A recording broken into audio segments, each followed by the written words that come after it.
하게 살해당하는 무시무시한 악몽에 시달리고 있었습니다. 이 일로 부모님과 함께 보기도 했지만요. 원인 모를 악몽은 멈추지 않았는데요. 그런데 반복되는 꿈의 내용이 너무나도 구체적인 것에 의문을 품게 된 정신과 의사는 제니퍼와 함께 경찰서를 찾아가 보았습니다. 정말 놀랍게도요. 미제 사건 중 제니퍼의 꿈과 완벽하게 맞아떨어지는 실제 사건이 존재한다는 것을 발견했습니다. 뭐야. 자, 바로 제니퍼와 비슷한 또래 10살 소녀 랠프가 살해당한 사건입니다. 사건과 관련된 것들이 제니퍼의 꿈과 일치했고요. 결국 제니퍼의 진술을 토대로 실제로 랠프를 살해한 범인을 검거하기까지 했습니다. 무섭다. 자, 여기에는 정말 믿기지 않은 엄청난 사실이 숨겨져 있었습니다. 살인 사건의 피해자인 랠프가 제니퍼에게 심장을 이식해준 장기 기증자였다는 거죠. 자, 이 미스터리한 사건을 두고 미국 애리조나 대학교 정신의학과 교수 게리 슈워츠는 자신이 20여 년 넘게 연구한 셀룰러 메모리, 즉 세포 기억서를 주장했습니다. 심장을 비롯한 장기의 세포에는 기억 기능이 있어 장기를 이식할 때 기증자의 기억은 물론 습관, 재능, 취향 등이 수혜자에게 전달될 수 있다는 이론인데요. 기증자의 기억까지 전이된 제니퍼의 살해 외에 정말 소름 끼치는 사례도 있었습니다. 미국 조지아에 사는 소니 그레이엄은 신부전을 앓고 있었지만 정말 운 좋게도 심장을 이식받게 됐는데 수술은 성공적으로 마쳤지만 그 뒤부터 원인 모를 우울증에 빠지게 되었습니다. 결국 안타깝게도 자살로 생을 마감하고 어머, 그 귀한 심장을 이식받고도. 그렇습니다. 자, 그런데 뒤늦게 알게 된 놀라운 사실. 소니에게 심장을 이식해준 사람이 우울증에 걸려서 역시 자살로 생을 마감한 기증자였던 겁니다. 자, 과연 제니퍼의 악몽과 소니의 자살, 단순한 우연의 일치였을까요? 아니면 우리 몸속의 세포에 기억이 저장되고 있는 것일까요? 남양 특집 2탄 절대 뒤를 돌아보지 마 도시괴담 19 이번에 11위 공개합니다. 도쿄 신주쿠에 약 150년 전에 지어진 유서 깊은 이나리 사원이 있습니다. 그런데 이 이나리 사원이 생기게 된 이유, 한 여인의 처절한 한 때문이라는데요. 이 이야기는 아주 먼 옛날 1800년대로 거슬러 올라갑니다. 지금의 도쿄인 도카이도 요츠야에 사는 가난한 하급무사 이에모는 아리따운 여성 오이와를 보고 한눈에 반했는데요.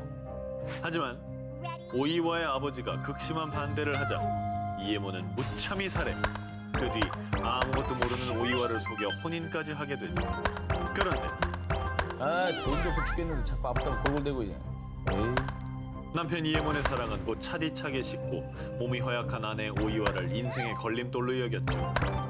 그러던 어느 날 이에몬은 우연히 불량배에게 괴롭힘을 당하던 여성 우메를 구해주게 되는데요. 우메가 고위 관료의 딸인 걸 알게 된 그는 출세욕 때문에 또다시 추악한 만행을 저지르고 맙니다. 아내에게 강제로 독약을 먹인 겁니다. 아내 오이와의 아름다운 얼굴은 독 때문에 흉측하게 변했고 남편을 저주하며 서서히 죽어갔습니다. 이후 아내가 사망한 뒤 파렴치한 이에모는 우메와의 혼인을 강행하는데요. 그런데 혼인 전날 밤 강가에 웬 판자가 있지?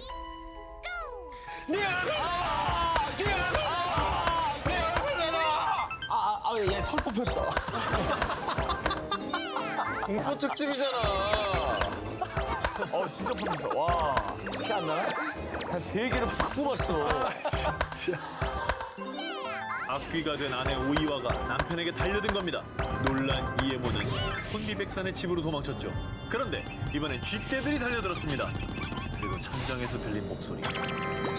여보, 나야. 나 이쁘지? 결국 이에모는 미치광이가 되어 뭔가에 홀린 듯 신부인 우메와 장인마저 살해하고 어머. 그 역시 비참한 최후를 맞이했다고 합니다. 이 이야기는 사건이 일어난 곳 요츠야의 이름을 따서 요츠야 괴담이라고 불리게 됐고요. 이후 사람들은 악귀가 된 오이와의 원혼을 달래기 위해 이나리 사원을 지은 거라고 합니다. 남양 특집 2탄 절대 뒤를 돌아보지 마 도시괴담 19 12 공연 1번 빨간 팝업창 괴담. 인터넷 서핑을 하다 보면 갑자기 화면에 딱 뜨는 게 있죠. 바로 팝업창.